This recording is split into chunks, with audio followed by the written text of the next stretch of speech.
ভারতের বিধানসভা নির্বাচনের শেষ হওয়ার পরপরই হিন্দুরা মুসলমানদের উপর অত্যাচারের পরিমাণ বাড়িয়ে দিয়েছে। কোনো মসজিদ থাকবে না।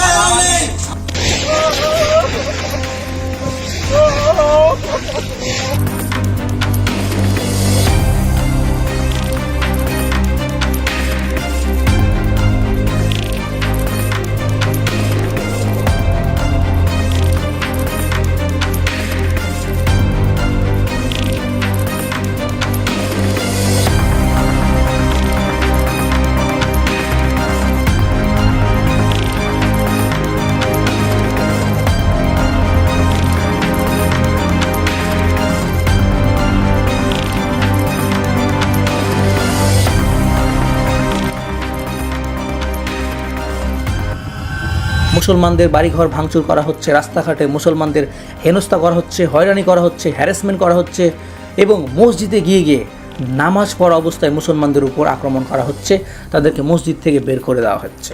এবং উত্তরবঙ্গে এটাও ডিক্লেয়ার করা হয়েছে যে কুরবানি ঈদে কেউ ওপেনিং গরু কুরবানি দিতে পারবে না, কোনো মুসলমান এটা পারবে না। এখন প্রশ্ন হচ্ছে এগুলো করছে কারা বা করাচ্ছে কারা? এগুলো কি জনগণ করছে? জনগণ বলছে যে হিন্দু খাতরে মে হে, মানে হিন্দুরা কি সমস্যার মধ্যে রয়েছে এবং এর কারণ হচ্ছে মুসলমান। কিন্তু এই ব্যাপারটা বা বক্তব্যটা কতটুকু সত্য? অ্যাকচুয়ালি কি হিন্দু খতরে মে হে ইয়া হিন্দু কো কুছ উল্টা পাল্টা সমঝায়া যা রাহা হ্যায়? মানে আমি বাংলাতে বলি, অর্থাৎ হিন্দুরা কি সত্যি বিপদের মধ্যে আছে, নাকি কোনো একটা ক্ষমতার লোভে কোনো একটা সংগঠন ব্যক্তি সাধারণ মানুষের মনে এই বিষটা ভরে দিয়েছে? আসুন ব্যাপারটা জানার চেষ্টা করি। আমার কাছে একটি বই আছে, বইয়ের নাম হচ্ছে দ্য 48 লস অফ পাওয়ার। বইয়ের 18 নম্বর নিয়মে বলেছে যে মানুষকে বিচ্ছিন্ন রাখুন, একসাথে থাকলে তারা শক্তিশালী হয়, তাদের আলাদা রাখুন। আপনি বুঝতে পারছেন বক্তব্য কি বলছে? মানুষকে বিচ্ছিন্ন রাখুন, একসাথে থাকলে তারা শক্তিশালী হয়ে ওঠে, তাই তাদেরকে আলাদা আলাদা করে রাখুন। ইন্ডিয়াতে নরেন্দ্র মোদী ঠিক সেই কাজটাই করছে। ধর্ম জাত পাতের নামে মানুষের ভেতরেই ভেদাভেদ সৃষ্টি করে দিয়েছে। নরেন্দ্র মোদী দীর্ঘদিন ধরে ভারতের ক্ষমতায় রয়েছেন, আর ক্ষমতা এতটাই খারাপ একটা জিনিস যে যদি একবার কোনো মানুষের এই ক্ষমতার লোভ বা লাত লেগে যায় তাহলে কখনোই সে এটা ছেড়ে আসতে চাইবে না। এই ক্ষমতা ধরে রাখার জন্য তাকে যতটা নিচে নামার প্রয়োজন সে নামবে, যতজনকে খুন করার প্রয়োজন করবে, মানুষের মধ্যেই ভেদাভেদ লাগাবে, একে অপরের প্রতি দ্বন্দ্ব সৃষ্টি করে ঝামেলা তৈরি করবে। এবং ভারতে আমরা সেটাই দেখতে পাচ্ছি। নরেন্দ্র মোদীর বিজেপি সমর্থিত যতগুলো নেতাকর্মী রয়েছে সবাই সাধারণ মানুষকে এটা বোঝাচ্ছে যে মুসলমান হচ্ছে হিন্দুদের জন্য সবচেয়ে বিপজ্জনক একটি জনগোষ্ঠী, তাই মুসলমানদেরকে ধরে মেরে ফেলো বা তাদেরকে এই দেশ থেকে তাড়িয়ে দাও। এবং এই দ্বন্দ্বের জন্য যতগুলো হিন্দু রয়েছে তারা সবাই বিজেপি পন্থী হয়ে যাচ্ছে বা বিজেপিকে সমর্থন করছে। তারা মনে করছে যে বিজেপি তো আমাদের জন্য, আমাদেরকে প্রোটেকশন করছে। কিন্তু সত্য হচ্ছে মুসলমান কি সত্যি হিন্দুদের জন্য ক্ষতিকারক, নাকি মুসলমান এবং হিন্দু মিলেই ইন্ডিয়াকে স্বাধীন করেছে? কিন্তু কোন এক চাওয়ালা অশিক্ষিত মূর্খ বর্তমানে ইন্ডিয়াকে অন্য দেশের কাছে বিক্রি করছে এবং ইন্ডিয়ার জনগণকে গোবর আর মুদ খাইয়ে তাদেরকে পাগল করে রাখছে। আসুন দেখি ভারতের স্বাধীনতার পিছনে শুধু কি হিন্দুদের হাত রয়েছে? ইন্ডিয়াকে একটি শক্তিশালী দেশ হিসেবে গড়ে তুলতে মুসলমানদের কতটুকু হাত রয়েছে?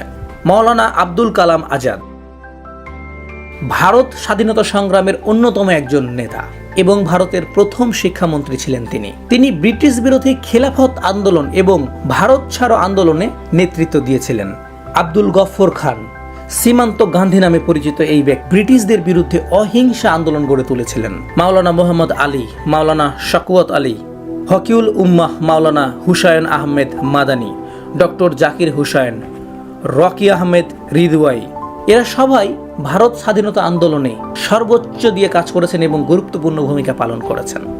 এমন শত শত নাম রয়েছে যারা এই ভারতকে একটি সুন্দর দেশ হিসেবে গড়ে তুলতে চেয়েছিলেন, কিন্তু কিছু অশিক্ষিত মূর্খ চাওয়ালার জন্য আজকে ভারত দেশটা কি অবস্থায় চলে গেছে তা আপনারা কল্পনাও করতে পারবেন না। মোদী সরকার আদানি আম্বানিকে সব কিছু দিয়ে জনগণকে শুধুমাত্র গরুর গোবর আর মুদ খাওয়াচ্ছে।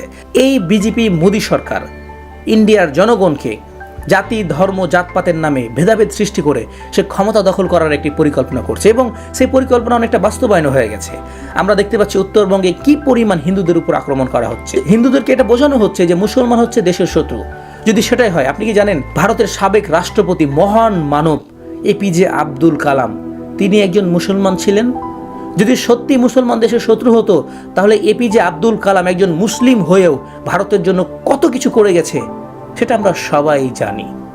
তিনি পারতেন আমেরিকার কাছে নিজেকে বিক্রি করে দিতে, তেনার মেধাকে আমেরিকার কাছে তুলে দিতে টাকার বিনিময়ে। তিনি সেটা করেননি। তিনি তার সম্পূর্ণ দক্ষতা, মেধা, অভিজ্ঞতা ইন্ডিয়ার উন্নয়নের জন্য ছেড়ে গেছেন। তাই বুঝে শুনে সিদ্ধান্ত নেবেন এবং আমাদের সবচেয়ে বড় পরিচয় হচ্ছে আমরা মানুষ, এটা মনে রাখবেন। কে হিন্দু কে মুসলমান এই বিষয় নিয়ে ভেদাভেদ করবেন না। আমরা মানুষ, আমাদের রক্ত এক। যদি আজকে আমার অ্যাক্সিডেন্ট হয়, হতে পারে কোনো একটা হিন্দু ভাইয়ের রক্তে আমার প্রাণ বাঁচবে। যদি কালকে আপনার অ্যাক্সিডেন্ট হয়, হতে পারে কোনো একটা মুসলমান ভাইয়ের রক্ত আপনার প্রাণ বাঁচবে।